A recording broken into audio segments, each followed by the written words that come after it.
Hey guys, how's it going? Hope you're doing well. My name is Crown, and today I'm going to read you some very interesting stories that I hope that you're gonna love. And now, without further ado, let's go!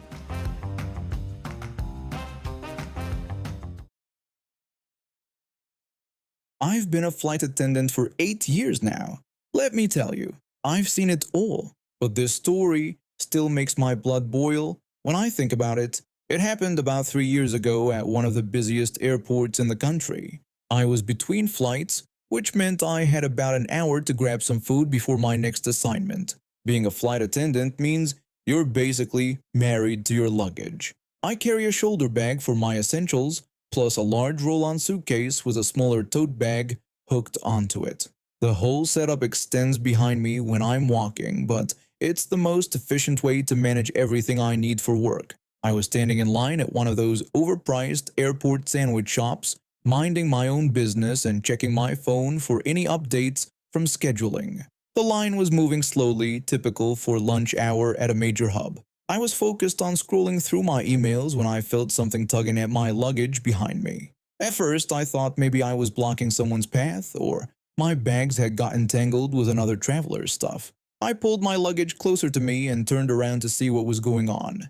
To my shock, there was a toddler, maybe 2 or 3 years old, literally lying across both of my bags like they were his personal playground equipment. I looked around for the parents and spotted them about 5 feet away, absorbed in their phones, not even looking in their kid's direction. I politely asked them to move their son from my luggage because he might get hurt. The mother barely looked up from her phone and just waved her hand dismissively in my direction. The father didn't even acknowledge I had spoken.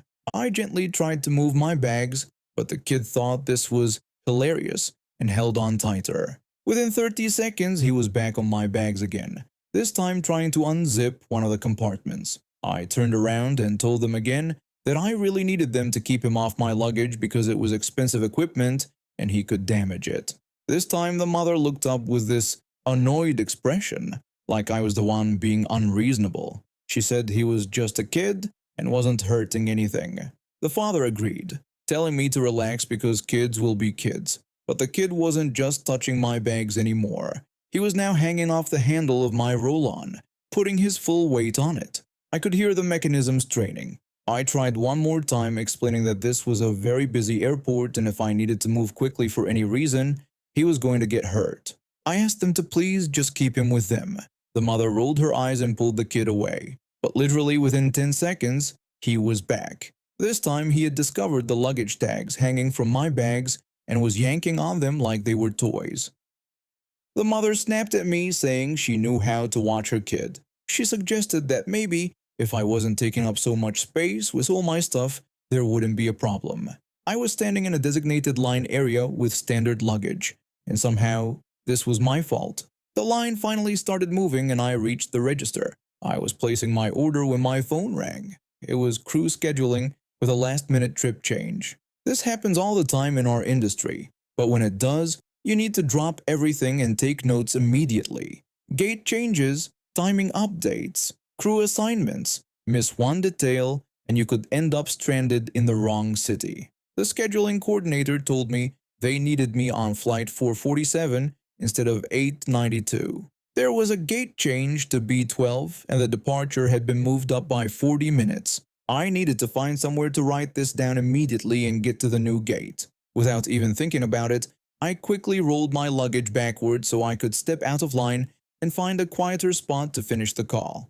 That's when I heard the thud and then the screaming. Apparently, while I was on the phone, the kid had been playing with my luggage tags again. When I moved my bags back quickly, he got knocked over and hit his head on the tile floor. A woman standing nearby later told me she had been watching the whole thing and saw the parents ignoring their child the entire time.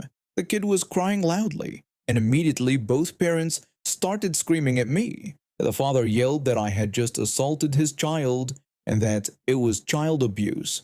The mother threatened to call the police and demanded that I give her my work identification so she could report me to my airline. I told them I wasn't required to show them my identification and reminded them that I had warned them multiple times that their child could get hurt.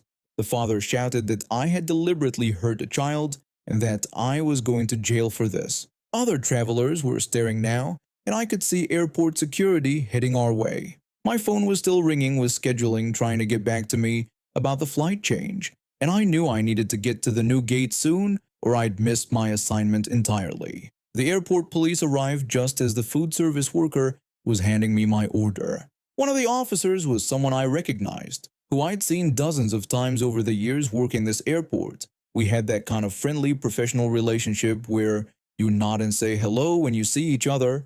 The officer asked what was going on. I explained that I was a flight attendant trying to get to my gate and that this child had been playing on my luggage despite me asking the parents 3 times to move him.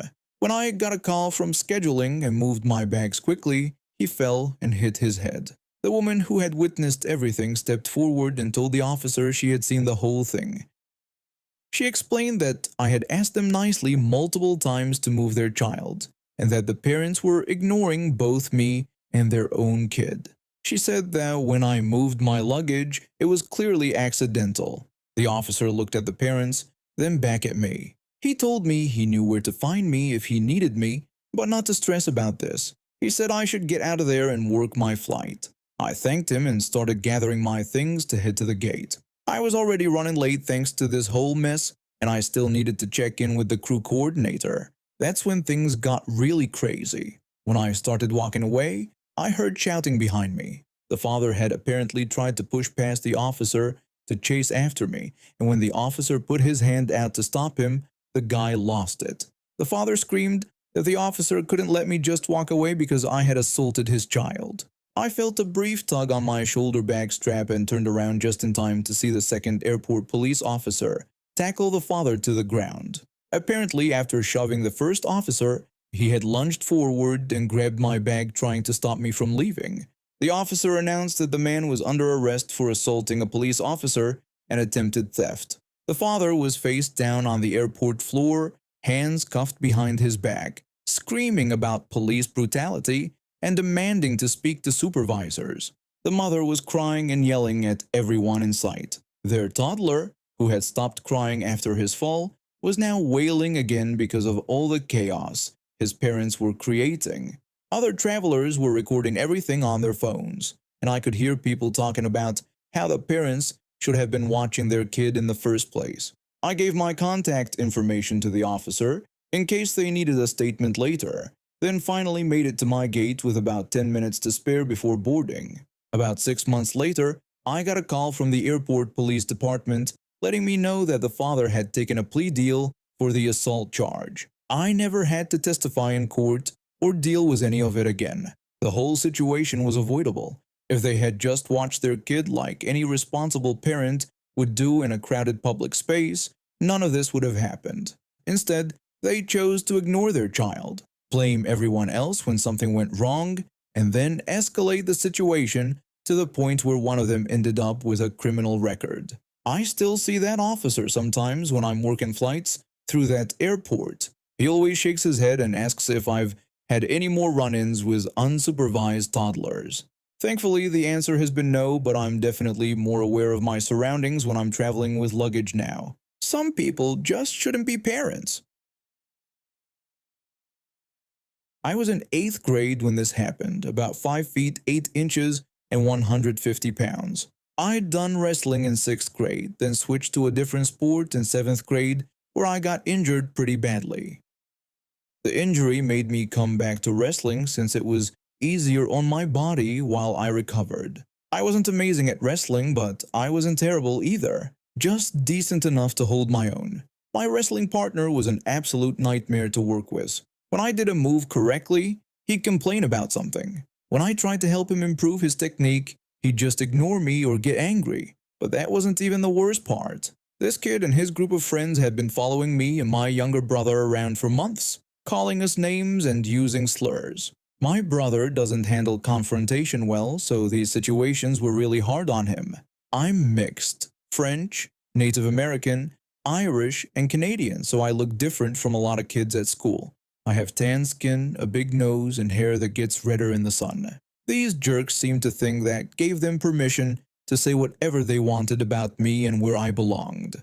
The incident that really crossed the line happened on a regular Tuesday after school. I was walking home with my violin case, just like any other day.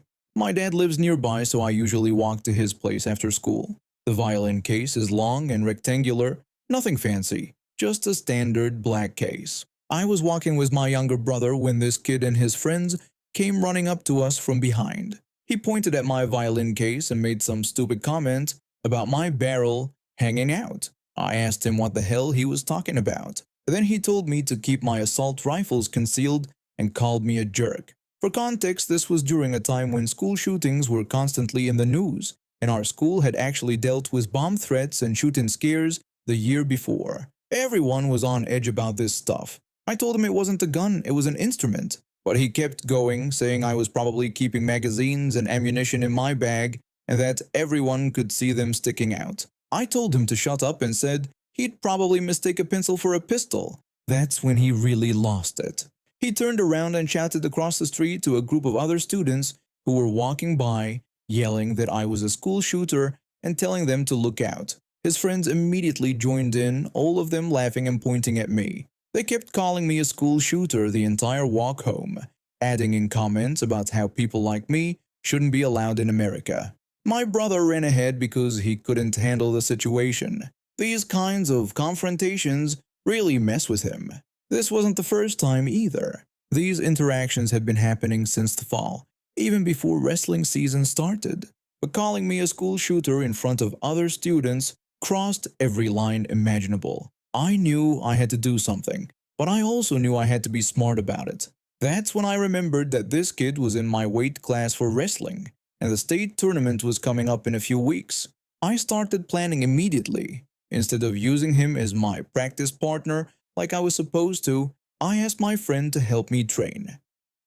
My friend was confused at first about why I wanted to switch partners.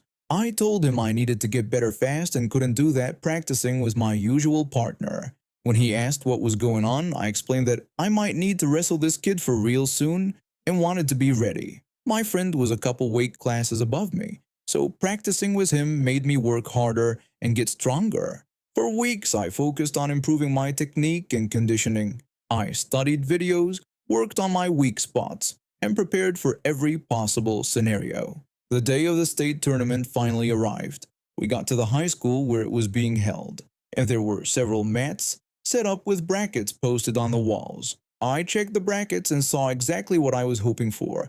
If things went the right way, I could end up wrestling him in the consolation bracket. The tournament was double elimination, meaning you had to lose twice to be out completely. He was matched up against a really good wrestler in his first match and lost, just like I expected. I purposely lost my first match too so I could drop down to the consolation bracket where he was. When I saw his parents and friends in the stands, my heart started beating faster. They were already making comments about me, using the same slurs and school shooter nonsense they'd been throwing around for months. But this time, I was ready for it. The match was set up as 3 one-minute periods instead of the usual 2-minute periods we'd have in high school.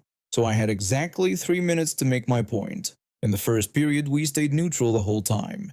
Neither of us scored any points, which wasn't surprising since that was both our strongest position. In the second period, he got the bottom position and managed to escape before I could break him down, earning 1 point. We went back to neutral and stayed there for the rest of the period. But the third period was where everything came together. I started on bottom and I hit a quick reversal that put me on top and gave me 2 points. Now I was ahead 2-1, and he was the one on bottom. That's when all my extra training paid off. I managed to get him in a cradle and turned him for 3 back points, making the score 5-1. Then I got him in a tight hold and turned him again for another 3 back points. The final score was 8-1. I watched his parents' reaction. They had brought flowers expecting him to do well, but when he lost and got last place in his bracket, they literally threw the flowers on the floor and started screaming. I guess they thought their son would magically become a great wrestler at a major tournament, even though he'd barely been doing it for a year. When I walked the match sheet up to the front desk, he was behind me, swearing and yelling at me. His parents were arguing with the referees about something, and his friends in the stands had gone completely quiet. After that match, the harassment stopped completely. No more slurs, no more school shooter comments, no more following me and my brother around. The kid couldn't even look at me during practice for the rest of the season. I'm going to be a sophomore when he gets to high school next year. I wonder if he'll remember this tournament when he sees me in the hallway. Something tells me he won't be so eager to run his mouth anymore. 3 minutes was all it took to shut him up permanently. I'm a nerdy 25-year-old who loves to modify keyboards. I've modified a few of my own keyboards and ended up getting some good results. I then hang out at a friend's place who owns a keyboard shop and commissions and repairs keyboards. They also allow mods for their keyboards if they bring them there. I'm good friends with the owner, and I usually hang out in his shop to learn how to build a keyboard, from testing out the printed circuit board to soldering the switches. My fascination with keyboards led me to befriend the owner of a local keyboard shop downtown. He's this middle-aged guy who's been in the business for over 15 years, building custom keyboards and offering repair services. The shop also does modifications if customers bring their keyboards in. Since I was always eager to learn more about the technical side of keyboard building, he welcomed me to hang around and observe his work. I spent most of my free time at the shop watching him test printed circuit boards, solder switches, and troubleshoot various keyboard issues. The employees were friendly too, always willing to teach me new techniques. My biggest weakness was soldering. My hands would shake, and being naturally thin and weak, I get tired quickly from the precise work required. On this particular afternoon, I was practicing my soldering skills on a practice board. I just finished working on about 10 switches when my arm started aching from holding the soldering iron steady for so long. I decided to take a break and was stretching my hands when the front door chimed. In walked this woman who looked like she'd stepped straight out of a Speak to the Manager meme. She had that distinctive short, angular haircut, perfectly manicured nails, and this entitled swagger that immediately put me on edge. Everything about her body language suggested she was used to getting her way through sheer force of attitude. The owner had stepped into the back restroom for a quick break, and the other employees were busy with customers. This Karen started snapping her fingers at me like I was some kind of pet. She demanded that I come over to her right away, speaking to me like I was her personal servant. I looked around, confused, thinking maybe she was talking to someone else, but no, she was staring directly at me with this expectant look on her face. I walked over and politely asked if I could help her with anything. Karen pulled out this absolutely disgusting mechanical keyboard from her oversized purse. The thing looked like it had been through a war zone. The keys were sticky with some unknown substance. There were actual hairs wedged between the switches and the plate. Several keys were completely stuck down. The keycap legends had faded to the point of being unreadable, and there was a visible layer of dust and grime covering everything. Honestly, it looked more like someone had used it as a food tray than an actual keyboard. She told me she wanted me to fix the keyboard and asked if I could do it. Now, I may spend a lot of time at the shop and have learned quite a bit about keyboards, but I'm still just a college student who hangs around to learn. I don't actually work there, and I definitely didn't feel qualified to handle what looked like a keyboard restoration project from hell. I apologized and explained that I didn't really work at the shop, but Karen wasn't having any of it. She insisted that she knew I worked there because she'd seen me doing things in the shop every time she passed by. She wasn't wrong about seeing me there frequently. I practically lived at the shop during my free time, absorbed in learning about keyboard mechanics and watching the professionals work. But there's a big difference between being a student observer and being a paid employee with actual responsibilities. Looking at her keyboard again, I felt a wave of disgust. This thing needed more than a simple cleaning, it needed a complete overhaul, possibly even replacement parts. The switches felt mushy and unresponsive, suggesting internal damage from liquid spills or excessive debris. I had no idea how to even begin tackling such a mess, and frankly, I wasn't interested in finding out. I tried to explain again that I wasn't really an employee of the shop and that I'd go ask someone to help her, but she cut me off with threats. She told me that if I didn't fix the keyboard right that moment, she would have me fired. She claimed to know the owner and said she'd make sure it happened. I started to say that I really didn't work there, but before I could finish explaining, the owner emerged from the back room. He must have heard the raised voices because he had that concerned look he gets when he senses trouble brewing in his shop. He asked what the problem was. Karen immediately whirled around to face him, pointing an accusatory finger in my direction. She told him that his employee wasn't doing his job and demanded that he fire me. I was standing there thinking how surreal the whole situation felt. Here I was just trying to learn a new skill in my spare time, and this woman was demanding my termination based on a complete misunderstanding. The owner has always been patient and level-headed, but I could see something shift in his expression. He's dealt with entitled customers before, and he has his own methods for handling them. Karen then demanded to speak to the manager and shoved her driver's license practically into my face before turning to show it to the owner.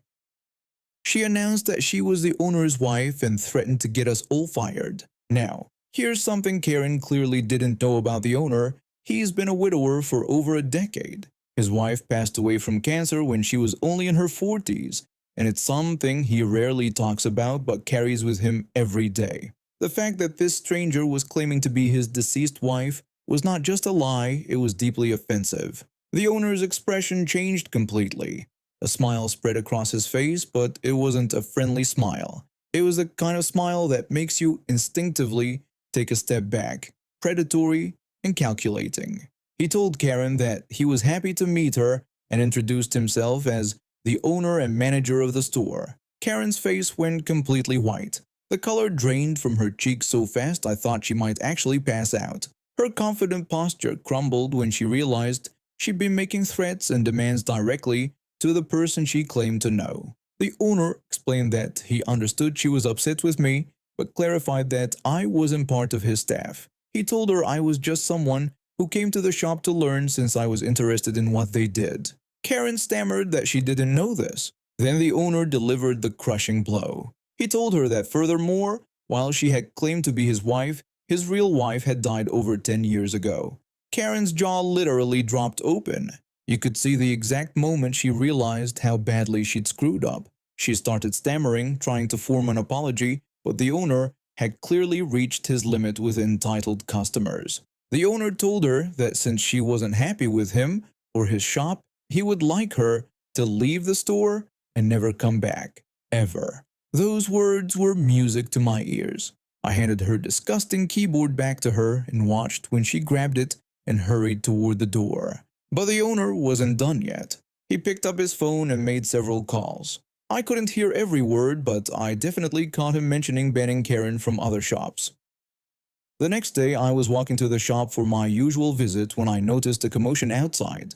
There was Karen from yesterday arguing loudly with two of the shop employees. Apparently, word had gotten around to the other keyboard shops in the area about her behavior, and she was now banned from multiple stores. She was trying to force her way back into the shop, claiming it was all a misunderstanding, but the employees were having none of it. Karen had tried to use fake authority and threats to get her way, but instead she'd managed to get herself banned from the one place that could have actually helped her with her keyboard problem. And now we have reached the end of today's stories. Thank you for watching, and see you next time.